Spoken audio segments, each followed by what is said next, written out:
Going to look at a very interesting and highly energetic warrior god Skanda.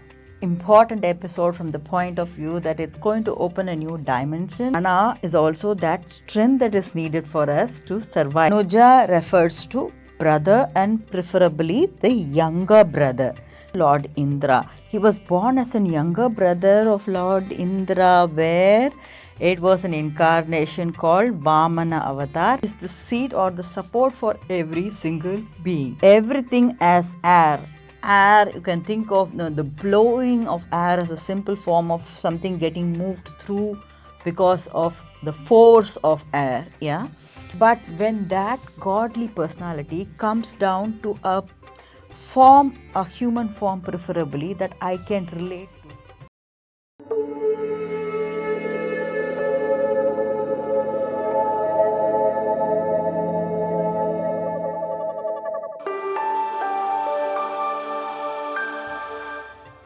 Om Namah Shivaya, Om Namo Narayanaya, Jai Shri Ram. Welcome back to the Glaze Studios oil painting vlog number 34 of Sri Vishnu Sahasranamavali. This is a painting that follows the principle of calligram or micrography, using which the 1000 names of Sri Vishnu are being painted. While the names are getting painted, I'm also trying to understand the deeper meanings behind these names using scriptures from Sanatana Dharma, taking those tangential perspectives, and that's exactly what I am doing in terms of sharing the knowledge, whatever I understand at a at an amateur level with you via these weekly vlogs.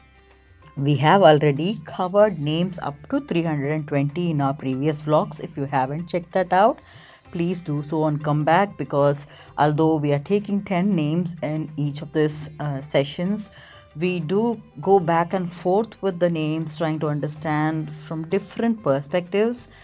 There is a frequent mention of something that is previously discussed, and it has more sense, and it makes more sense for you to understand better also in that way. So I would definitely urge you to take a look at the previous vlogs and come back.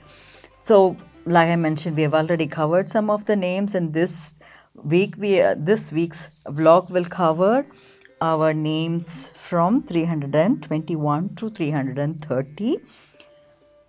Along with the names, we are going to look at a very interesting and highly energetic warrior god Skanda.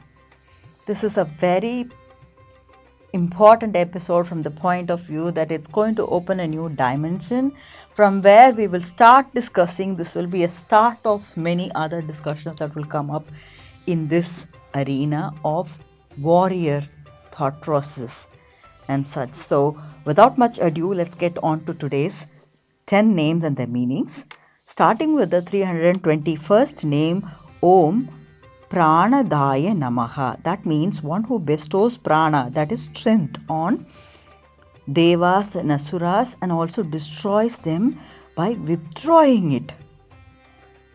We looked at prana many times now. By now I think we've understood that it's a life energy we're talking about, and here in this particular name, what it refers to is that prana is also that strength that is needed for us to survive and thrive, and he is the one that gives it and also destroys by withdrawing it when it has to be coming to a close, when there is too much of negativity, when there is an imbalance. The 322nd name, which is Om Vasavanujaya Namaha. Vasavanujaya Namaha can be split into Vasa Anujaya. Anuja refers to brother and preferably the younger brother. Yeah. So now look at the meaning. Let's do that. One who was born as the younger brother of Lord Indra. Vasava here refers to Lord Indra. He was born as a younger brother of Lord Indra, where it was an incarnation called Vamana Avatar. We have discussed that previously. So we will move on to the next name, that is 323rd name, that is Om Apamnidhaye Namaha. That refers to, the word actually means collectivity of water or ocean. So I think it's referring to that entity as such, the person, the Godhead that has the collectivity of the ocean. In this sense, we are looking at the Milky Ocean, the Milky Way. Yeah.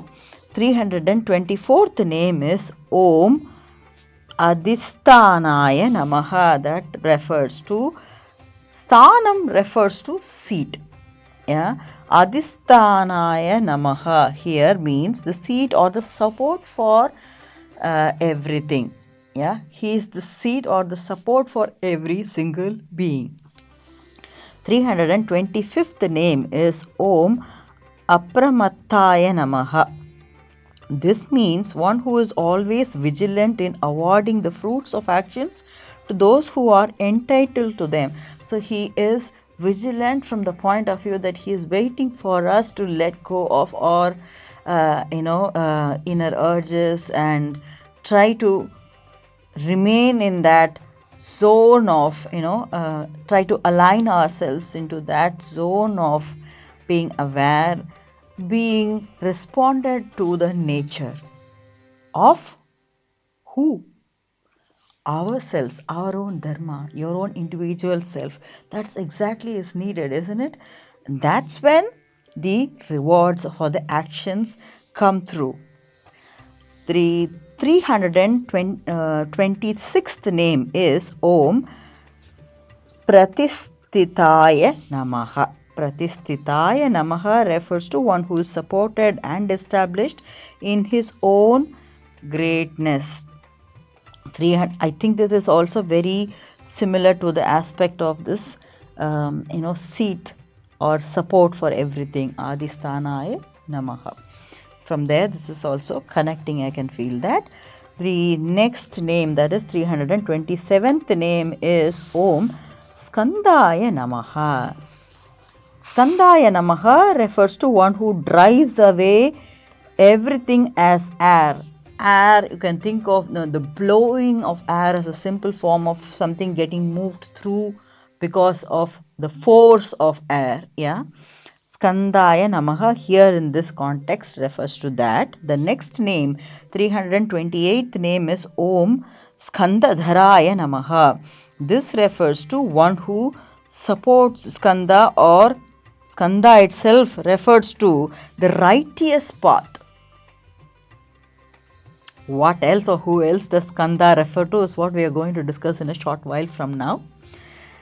Let's move on to the 329th name, which is Om Duryaya Namaha. This refers to one who bears the weight of or the burden of all beings in the form of birth, etc. So he is bearing the burden of us going through the life.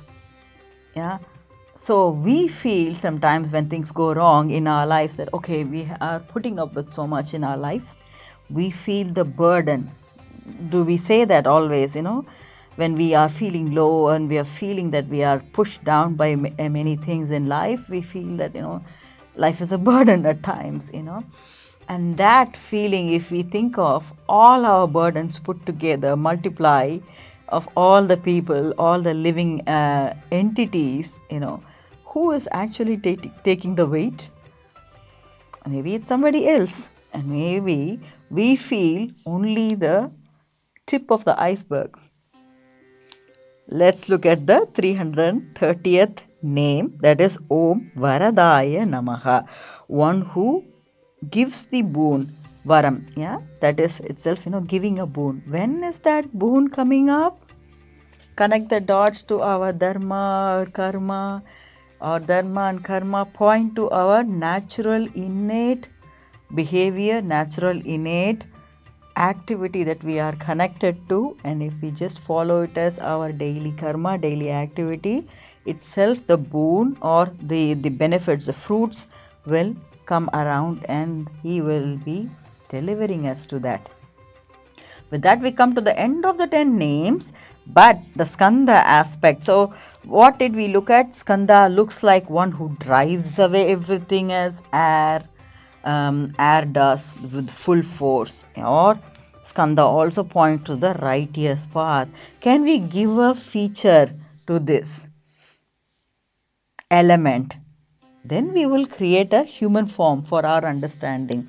And who will that be? That will be Skanda or Kanda, Muruga, Subramanya. So many names to this warrior god that we are going to look at. Before we get on to taking the help of Bhagavad Gita, I just want to, have a small reflection for us, with all these previous episodes that we have looked at. The name of this whole session of 1000 names is all about Sri Vishnu. Sri Vishnu Sahasranamavali is the title of our vlogs, isn't it? We are discussing the names of Vishnu. But are we only discussing Vishnu or the different propensities of Vishnu? I'm just going to slightly detour here to give a short overview on my perspective, my take on this, because I get asked this question many times, that in other religions or other belief systems, we have one god or two gods or goddesses or such that's easier to follow. Why do you have so many gods in Sanatana Dharma? And I think this is a very frequent question. To be honest, many a times when I was posed this question, especially living in other parts of the world, I did not know the answer, so I usually, laugh it off or just say that that's how it is. I don't know. Yeah. And with time, I have kind of understood, and this is my perspective. Do share your thoughts on how you see it. For us, we need to have different imaginations for us to follow, to be inspired. And who will inspire you is something different from who will inspire me, isn't it? So just imagine we are all, watching movies. And some characters we find very interesting. Somebody just loves the Spider-Man, somebody loves Batman, or somebody loves the James Bond, or right now, Pokemon characters are really in vogue. So all these are different characters that inspire us in some way or the other. We look up to it, and every time we go watch a movie or play a game or something, why do we go back to it again and again? Because some part of us or major part of us feels connected to that personality. When we have a god as somebody sitting on top and telling us what to follow, it looks like maybe I will follow because of fear or because I've been told to do so. I'll do it 1 day, 10 days, 30 days maybe, and I will drop because I feel that he or she is really on a higher realm, completely unreachable. But when that godly personality comes down to a form, a human form preferably, that I can relate to, there is a god form that is playing like a child, a Krishna. That's easy for us to relate to because he does all the naughtiest things that a typical child will do. Anybody can relate to it so easily. So relatability aspect and also building that heroic, feeling of connection that we want to have, feeling that we get inspired by it. I'll follow him. So when somebody says that I follow Krishna, the baby Krishna and the baby form of Krishna, you see that those families only have the baby form of Krishna. They have nothing to do with this fierce form of Krishna that is having this, discussion, toughest discussion about war in Bhagavad Gita. They relate to that form. the child form, and they feel that the child is in their home playing along with them, and they will feed the child like as though it's their own child. That's what they feel inspired to.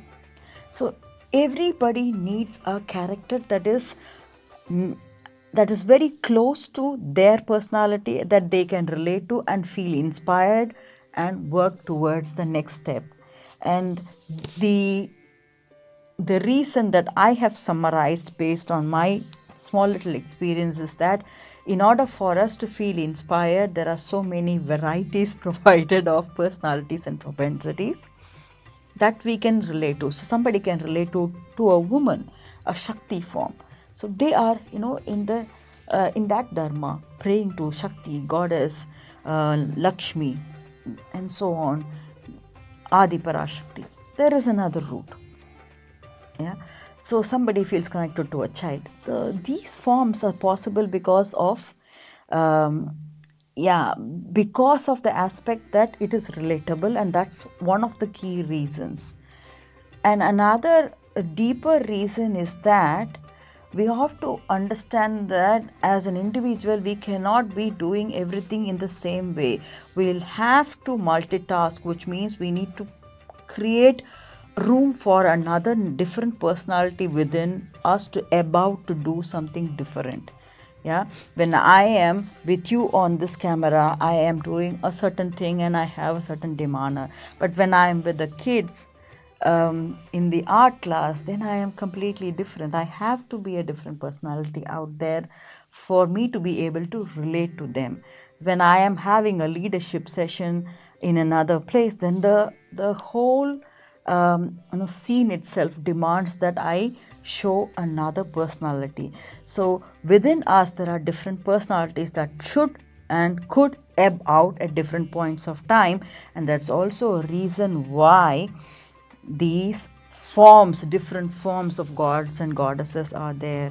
This is my small little perspective, and thank you for this patience. Now we enter into this personality called Skanda, the warrior god. I'm going to go through the Shrimad Bhagavatam, Canto 10 and verse 24. This is exactly the canto where there is a debate going on between Arjuna and Lord God, where God defines who all or what are all the propensities that he can be, where and how. And from there, verse 24 goes like this.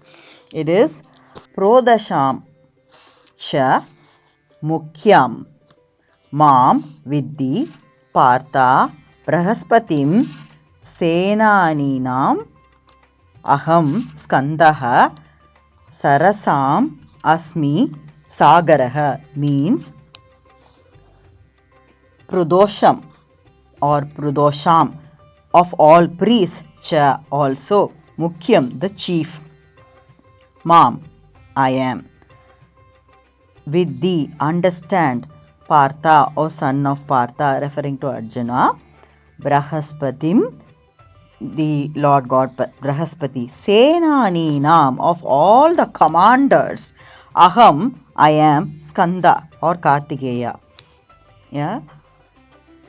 Sarasam of all reservoirs of water, Asmi I am, Sagaraha the ocean. So let's look at the meaning of this. So O Partha, O son of Partha, or referring to Arjuna, he is the god is saying that I am Brahaspati, out of all the priests, foremost of all the priests, and among the warrior chiefs I am Skanda. So he is pointing himself as being that warrior god personality Skanda, and amongst the boards of natural reservoirs I am the ocean. So this personality of Skanda is also just a little bit of a overview on Lord Skanda, who is also having many other names, commonly known as Subramanya Swami, Murugan, and also Kartikeya, is the son of Lord Shiva, the Shiva propensity that we have discussed in our previous sessions. So this is the god of war, and he is known as the Deva Senapati, commander-in-chief of all the devas, and has the duty to destroy demons. So he is entrusted with this duty, and Vishnu mentions that he is that propensity.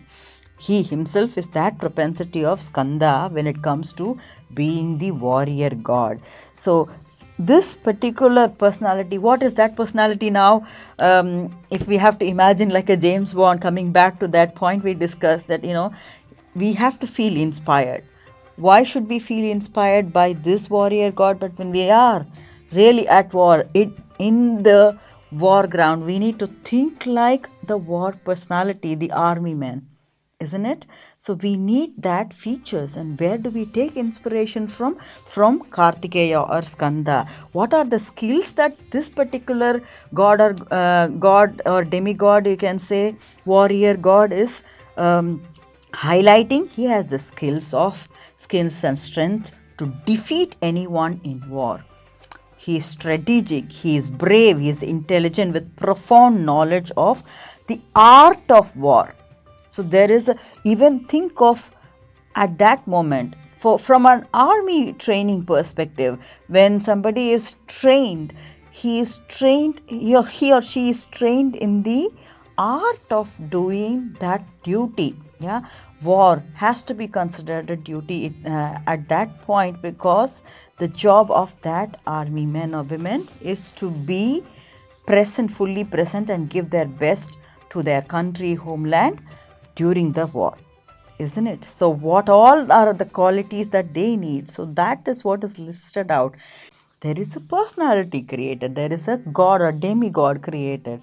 We can look at him as an example to be inspired by. And Skanda, the warrior god, is somebody that a typical person that is into that duty of being in war will typically be invested in understanding more or inspired by.